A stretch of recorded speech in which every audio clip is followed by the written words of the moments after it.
Okay, Karen, so this is Heather and Steve here from Influitive, and we're just here to talk about reporting.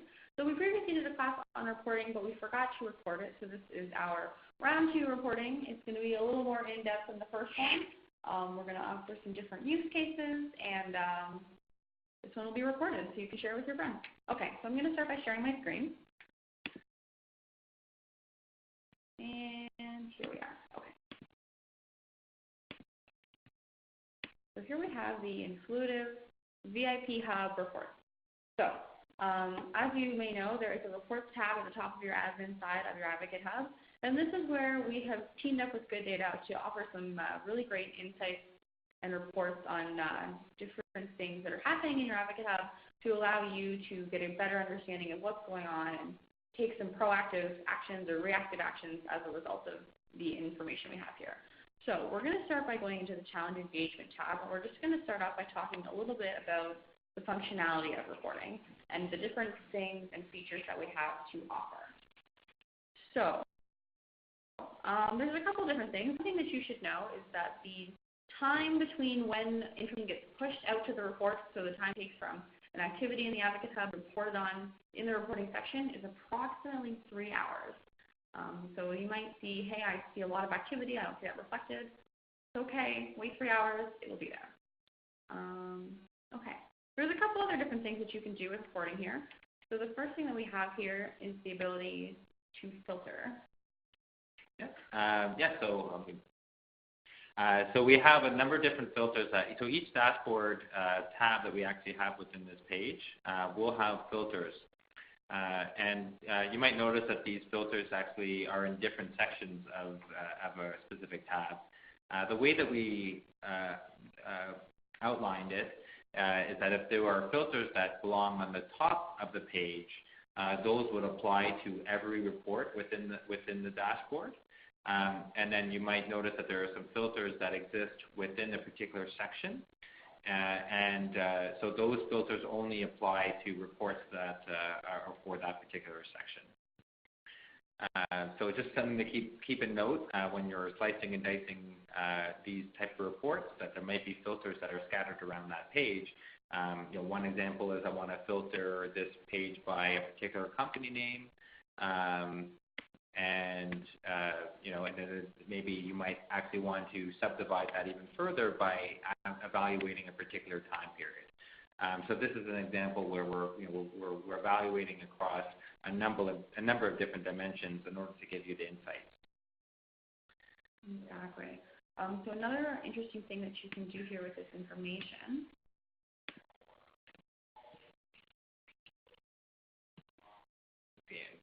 Oh, sorry.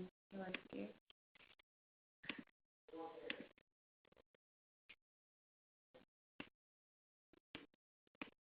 Okay.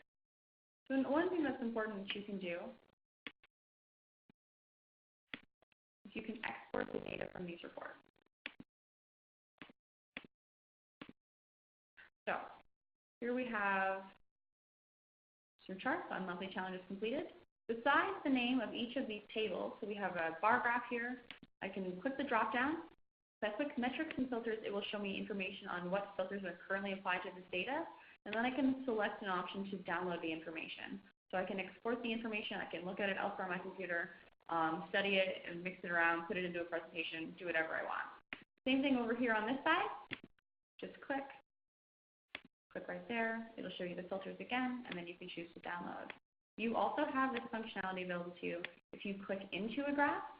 So if you click on a graph, it'll pull up another table, and then the same thing exists where you can filter down, see what rules are applied, and then download the information or export the report, as some might say.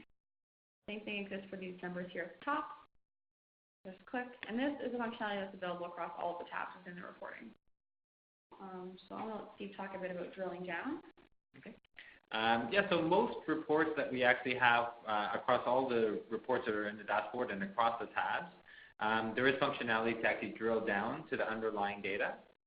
So we're always showing the top level metric, but every time you kind of hover over a particular metric or a particular time period or even these overall metrics that are on the top hand side, you can actually drill down to the underlying data.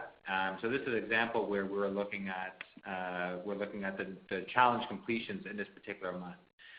So just by drilling down, you can actually see, all the different challenges that were completed, and then also all the advocates that completed that challenge in that month's time frame.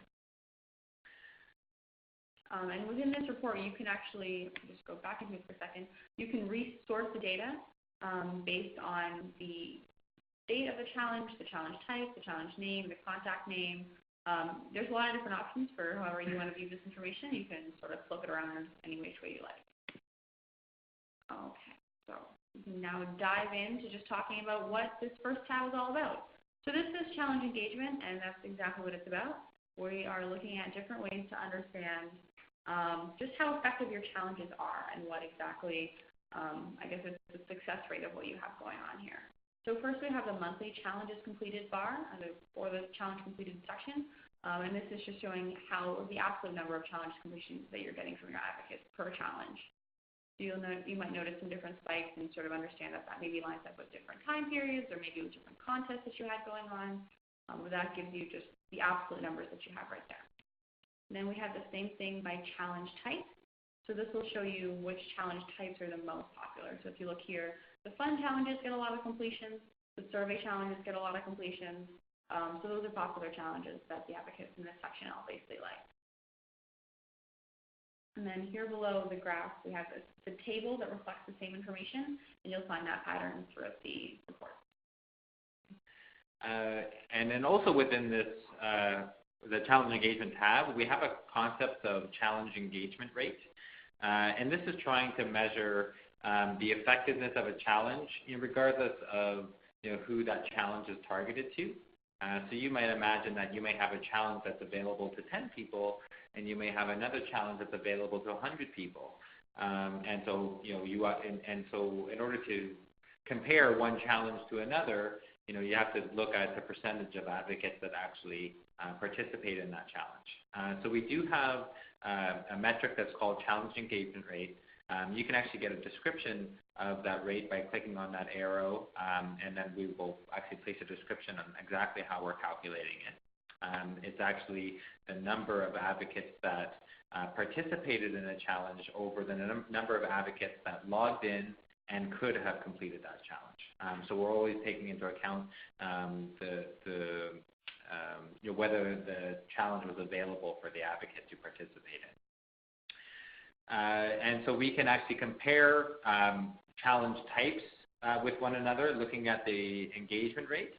And we can also compare administrators with one another. So if you actually have a hub with multiple administrators that are creating challenges, we can actually say that one administrator is more effective in creating challenges based on the percentage of advocates that actually complete them. Mm-hmm. Okay. And the next section we're going to talk about here, scroll to the top, is advocate engagement. So this is about what it sounds like it's about. This is looking at your advocates and the activities and things that they're up to. So it's looking at new advocates, and it's looking at sort of the level of activity of those advocates as well. So we have from August to January here. We see that in this time period within the group, when you come into the reports at first and you select the first top filters, those will apply across all the filters and all the tabs unless you change them otherwise. So here we still have the Influitive employees showing up in these graphs. So we have monthly new advocates, and then we have monthly active and engaged advocates as these first charts right here. So active advocates essentially means any advocate that's completing any activity at all. They're coming into the hub, they're clicking on a challenge. In contrast, engaged advocates are more talking about advocates who have completed specifically complex challenges. So not things like joined a group or follow on Twitter or something like that. Sort of the smaller asks, we don't count those towards engaged. So sometimes you'll notice that there's a difference between active and engaged advocates on your chart. And there's generally, if there's a difference, you're going to have more active than engaged advocates, simply because those are people who are coming into the hub and doing something, but maybe not doing something that is providing a high amount of value. So then here is the funnel. So we can provide pretty much an overview of the overall life cycle across all the advocates within your AdvocateHub. So in this funnel, essentially what we're showing is the progression of advocates that are created all the way through to whether that they are currently active or engaged. So this funnel actually, of course, is the percentages, and actually this chart on the right-hand side are the accounts that reflect those percentages. So we can see that 100% or 62 advocates of this group are created in the system. 100% of them have actually joined and actually participated in the hub, so they registered. 90% of those advocates are currently active, they were active, so they've actually done an activity at some point of being an advocate, and then 88% of that 62 have done an engaged type of activity. So they answered a survey, they provided a testimonial, they've done a referral, for example. Mm-hmm. So one thing to note is that when advocates first sign into the hub and they complete the introductory challenge, that is not considered a high-value app. It does not count towards your engagement number. So it will count towards your active number. So this is a really good way to look and see what's the conversion between people who join and complete maybe just the introductory challenge versus people who go on to complete a further challenge as well. And that's what you're really looking to get, is people coming in. You want them to have fun and complete that intro challenge. You definitely want them to go on and complete other activities. Then they'll be more likely to return later. Okay, so we're going to jump on to advocate retention, which is very similarly related to advocate engagement. So in this tab, what's different between looking at advocate engagement and an advocate retention is that in this tab, we're evaluating the sessions or the visits that advocates are completing. And so we're looking at visits and understanding the patterns of the advocates and understanding how many times are they visiting in particular time periods, or whether people or advocates are returning or they have dropped off from participating in the Advocate Hub. So we have metrics that show the total amount of visits in this time period, the average visits per advocate in this time period. This is rather high because we're looking at Influitive employees. So obviously, we have a large number of advocates in Influitive that are visiting the hub quite frequently. I'm probably amongst one of them that probably has about 100 visits a day. And we also evaluate the number of stages that were completed in that particular session per advocate. So here's what we're saying is about for every single 3 sessions for the Influitive group, we're getting about one stage completed in that time period. We also will show average visits grouped on a weekly level. So we can say that, okay, this week, on average, advocates of this group have logged into the session to the Advocate Hub, about 6 sessions in that week. Mm-hmm.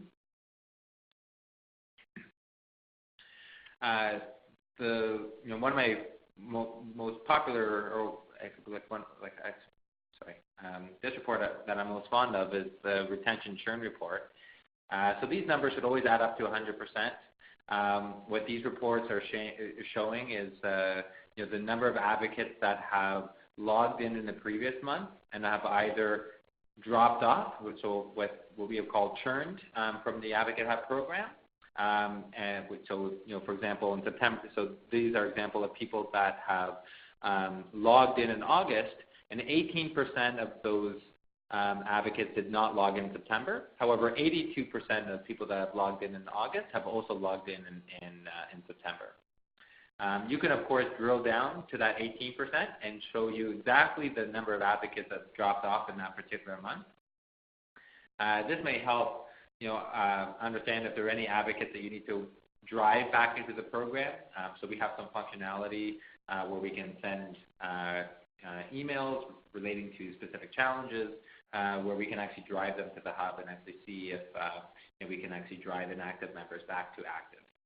And this is a good place for you as an admin as well to consider just reaching out to your advocates individually, contacting them, whatever way that works for you, to sort of build that relationship and really invite them back into the hub. So this gives you a good sense of who to focus your time on. And even if you look at the people who are continually coming back over and over again, that's going to give you a sense of maybe who your best users are. And if maybe you see that person one day in the churn list or the churn bucket, then you know maybe I should reach out to that person, make sure everything's okay.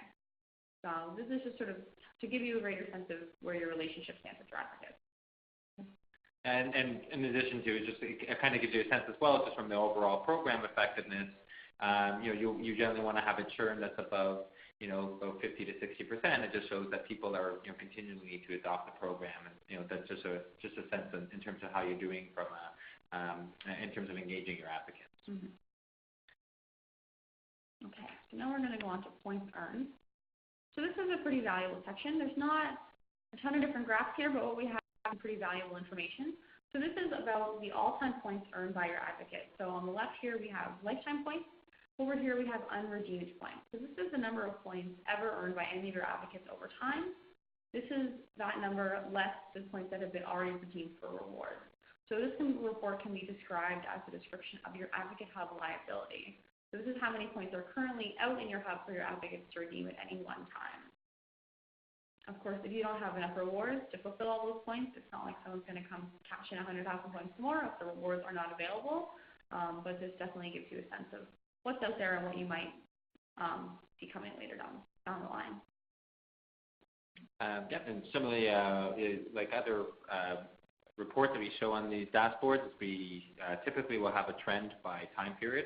So if you want to see all the different points that are allocated by month, we show a chart there. You should be able to drill down to seeing all the underlying advocates and the number of points that they've earned in that time period.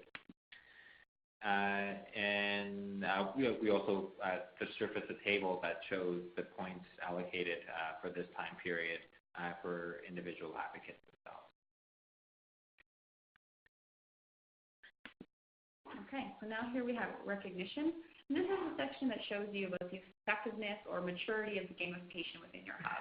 So as people participate in more activities, they advance levels, they get badges, that type of thing. So if you have a very young hub, you're going to see most people just in the lowest level, which in this case is called advocate. But let's say you've had your hub active for maybe upwards of a year and you're not noticing any changes. That might be an indication that you should sort of reevaluate your badges and your level progression, because perhaps it's a little bit too difficult for people to move beyond to higher levels. The same thing goes with your badges. So let's say you have a really high number of badges being earned and your badges are connected to your levels. If you're not noticing movement through your levels, but you are noticing a lot of people are earning badges, that might be another indication as well that there's something off with the way those are all configured. And then this is just monthly badges earned. So it's showing you, it's a good reflection of the type of activity and repetitive activity, because it's repetitive activity that earns people badges. So this is a good way to understand the maturity of the hub, maturity of your advocates, and whether or not they're actually being rewarded or gamified in some way. And we also surface the popularity of badges as well. So in some sense, it can highlight, whether people are actually working towards it. Just to see if a majority of people have unlocked this one badge, either it highlights whether they acted towards it, but then also badges in some ways could act towards a surprise.